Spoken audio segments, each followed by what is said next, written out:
안녕하세요. 캔들피그의 이런저런 시간입니다. 어떤 혁명적인 기술이 등장해서 산업 전반적으로 혁신적인 변화를 일으켰다고 해서 우리는 그걸 산업혁명이라고 부르지는 않습니다. 우리가 산업혁명이라고 부를 때는 어떤 기술에 의한 여파가 산업계뿐만 아니라 사회, 경제, 문화 등 광범위한 영역까지 큰 변화를 가져올 때 우리는 그 기술에다가 산업혁명이라는 딱지를 붙여주죠. 실제로 과거 산업혁명으로 인한 사회적인 변화를 보면 농업 중심의 사회가 산업화되고 동시에 도시화가 심화되고 빈부격차가 커지니까 사람들의 삶의 방식도 크게 변화합니다. 공장에서 일할 노동력이 필요한 곳에 자유롭게 공급이 되어야 하니까 주인 밑에서 제한된 영역에만 노동력이 제공되는 그런 노예제도가 지속되기도 어려웠죠. 그리고 1, 2차 산업혁명에 비할 정도로 큰 변화라고 하기에는 어렵지만 3차 산업혁명과 현재 진행형인 4차 산업혁명도 사회문화적 변화를 만들어내고 있습니다. 자, 그런데 갑자기 이런 이야기를 왜 하냐? 예전에도 한번 다뤘던 주제인데요. 요즘 인공지능이 관심을 받고 있는 만큼 이 주제를 다시 한번 다루면 좋겠다는 생각이 들어서 준비를 해봤습니다. 기술과 사회는 어떤 관계일까요? 기술은 독립적으로 발전하고 그 발전한 기술에 맞춰서 사회가 기술에 끌려가는 걸까요? 아니면 사회가 원하는 방향에 맞춰서 기술이 발전해 나가는 걸까요? 한 번쯤은 생각해 보셨을 텐데요. 명확한 해답이 있는 건 아니지만 기술과 사회가 굉장히 밀접하게 맞물려 간다는 부분과 이걸 바라보는 다양한 견해가 있다는 걸 공유도 하고 우리 사고의 폭을 넓히는 차원에서 오늘 이야기를 한번 해보도록 하겠습니다. 지겹고 어려운 내용은 아니니까 부담 없이 들어주시면 좋을 것 같습니다. 이야기를 한번 해볼게요. 역사적 결과로만 볼 때 1차 산업혁명은 1700년대 중반에 증기기관이 주축이 돼서 일어난 기계화 혁명이었죠. 그리고 1800년대 중반에는 전기와 컨베어 벨트로 상징되는 대량 생산 혁명인 2차 산업혁명이 있었다, 이 정도로 우리는 알고 있는데요. 그런데 생각을 해보면 산업혁명이라는 게 어떤 기술을 가지고 어떤 계획하에서 몇 년 동안 하자고 계획하고 추진한 그런 건 아니죠. 시간이 흘러서 보니까 인류 역사에서 그 기간이 혁명적이라 할 만큼 산업의 변화가 있었던 시기였고 그 중심에는 증기기관이나 전기 같은 기술들이 있었던 거라서 1차 산업혁명, 2차 산업혁명 이런 식으로 의미를 부여하고 부르는 거죠. 지금 우리 입장에서 그때를 보면 그 기간이 마치 스위치 불 켜고 끄듯이 한순간에 일어난 대단한 혁명처럼 보일 수는 있겠지만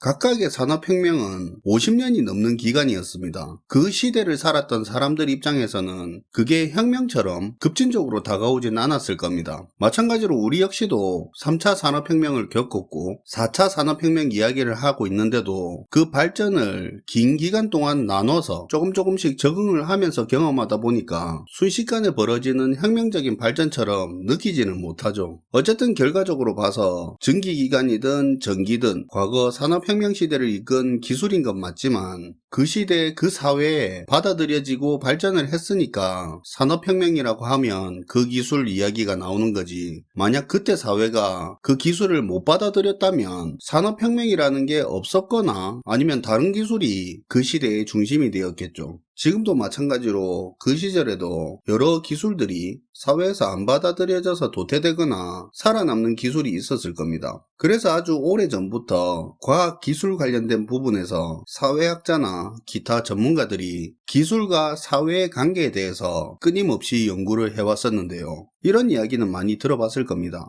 기술이 사회를 이끄는가 아니면 사회가 기술을 이끄는가. 학문적으로는 기술 결정론이니 기술 사회 구성론이니 하는 부분인데 어렵게 이야기를 안 해도 의미는 짐작이 가실 겁니다. 기술이 사회를 이끈다는 주장은 이런 건데요. 기술은 사회라는 범위 밖에서 별개로 발달하고 인간이 통제할 수 없고 기술은 기술 그 자체로 발전하면서 기술의 변화가 사회 변화를 만들어낸다는 그런 눈으로 기술과 사회의 관계를 바라보는 겁니다. 좀 더 쉽게 이야기하자면 인간의 필요와 통제 하에서 기술이 발전하는 게 아니라는 거죠. 근데 현대에 들어서 이런 주장은 좀 부드러워졌습니다. 무조건 기술이 사회를 변화시킨다기보다는 사회 변화를 기술이 주도적으로 이끌어가는 경향이 강하다 정도로 주장하고 있죠. 여기에 반대되는 주장은 이런 건데요. 기술은 결국 사회를 구성하는 집단이 만드는 거고 기술의 사용과 발전도 사회 집단이 원하는 방향으로 흘러간다는 주장인데요. 예를 들면 비행기가 처음 등장했을 때는 모든 사람들이 집집마다 비행기를 가지고 있을 거라고 했지만 실제로는 사회가 원하는 효율성 위주로 대형 여객기 중심으로 발전을 하고 흘러갔죠. 또 다른 사례로 과거 비디오 테이프 같은 경우도 소니의 베타 방식이 VHS 방식보다 기술적으로는 우수했지만 VHS 방식이 세계 표준이 되었죠. 이유는 간단했습니다.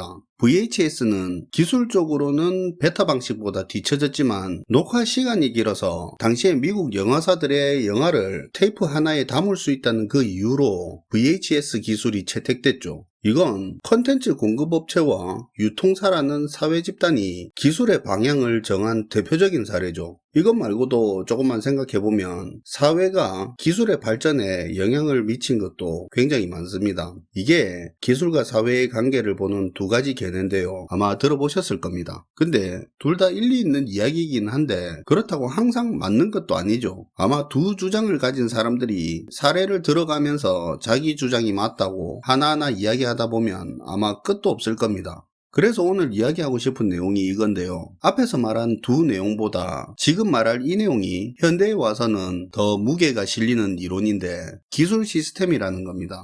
기술과 사회가 별개로 어느 한쪽을 끌어가는 게 아니라 서로 공존하면서 관계에 있는 각각의 기술과 사회 집단이 하나의 큰 시스템을 이루고 있다는 건데요. 그 시스템을 구성하는 기술이나 집단 어느 하나의 변화가 생기면 시스템 전체가 다 변한다는 겁니다. 이게 조금 어렵게 들릴 수도 있을 건데 잘 들어보면 아는 개념이라서 어렵지는 않습니다. 과거 산업혁명 때 돌아가서 다시 한번 볼게요. 원래 증기기관은 광산 갱도에 고인물을 퍼내는 그런 목적으로 개발이 됐습니다. 이렇게 고인물을 짧은 시간에 퍼낼 수 있게 되니까 자연스럽게 석탄 생산량도 늘게 되는데요. 이때 공장 같은 경우는 그동안 수력을 이용해서 물레방아 같은 수차를 동력원으로 많이 이용을 했는데 이렇게 석탄이 풍부해지니까 공장들이 증기기관을 동력으로 이용하게 됩니다. 이러면서 방직기, 방적기 같은 생산 기계들이 등장을 했죠. 이렇게 공장에서 석탄 사용량이 늘어나니까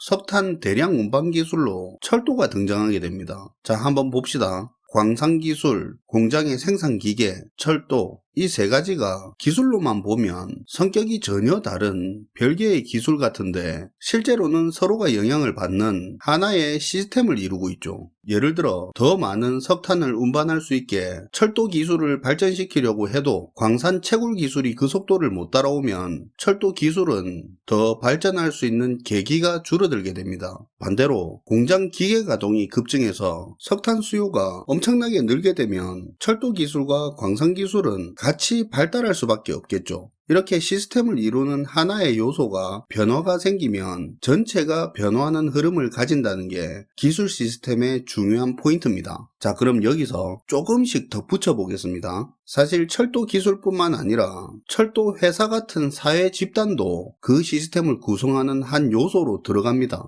철도 회사가 넓게 깔린 철도를 관리하려고 보니까 서로 통신할 수 있는 전신 기술이 필요하게 되는데요. 그래서 철로를 따라서 전신 시설을 설치하게 됩니다. 자, 이렇게 되면 전신 기술도 이때부터 증기기관과 관련돼서 시작된 기술 시스템 안으로 들어오게 되죠. 이렇게 되면 전신 기술에 문제가 생기면 철도 회사는 물론이고 석탄을 공급받아야 하는 공장, 생산된 석탄을 출하해야 하는 광산까지 영향을 받는 그런 구조가 되죠. 그리고 철도 회사라는 사회 집단의 의사결정이 전혀 다른 성격의 전신 산업에도 영향을 줄 수 있게 되고요. 또 전신산업이라는 이 기술은 철도 회사라는 사회 집단을 변화시킵니다. 전신통신 덕분에 원거리에서도 의사소통이 가능하게 되니까 철도 회사의 조직 구조가 본부와 지부 형태로 바뀌게 되고 효율성이 더해지는데요. 이걸 본 많은 회사들의 조직 구조가 또 그렇게 비슷하게 바뀌어갑니다.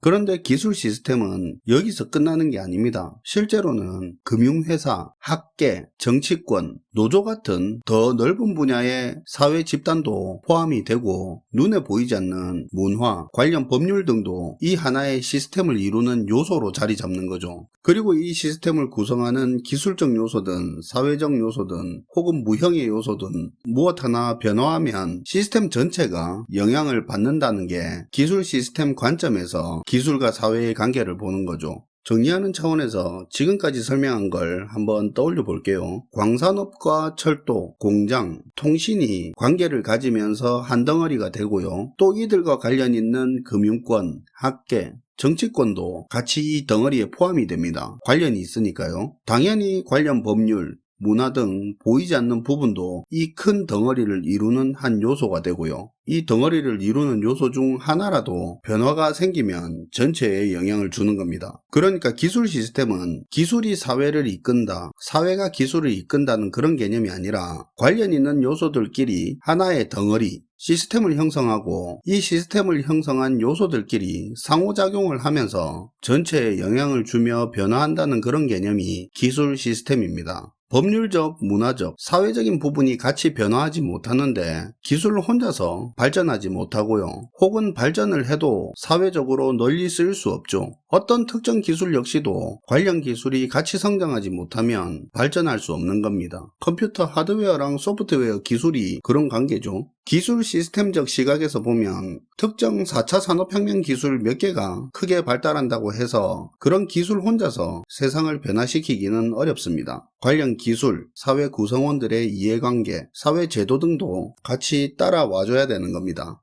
오늘은 기술과 사회를 바라보는 세 가지 관점에 대해서 소개해 봤는데요. 기술은 사회와 별개로 발전하고 기술이 사회를 이끌어간다는 그런 견해, 그리고 기술의 사용과 발전은 사회 집단의 결정에 달렸다는 그런 의견, 이건 사회가 기술을 이끌어간다는 의미죠. 그리고 마지막으로 기술 시스템이라고 기술과 사회는 공존하고 서로 영향을 주면서 진화해 간다는 견해가 있다고 했습니다. 최근 4차 산업혁명 기술에 관심도 많고 아무래도 신기술에 대해서는 기술이 사회를 이끌어 간다는 그런 시각을 가지기 쉬운데 오늘 내용도 한 번씩 떠올려 주시면 좋을 것 같습니다. 시청해 주셔서 감사하고요. 지금까지 캔들피그의 이런저런 시간이었습니다.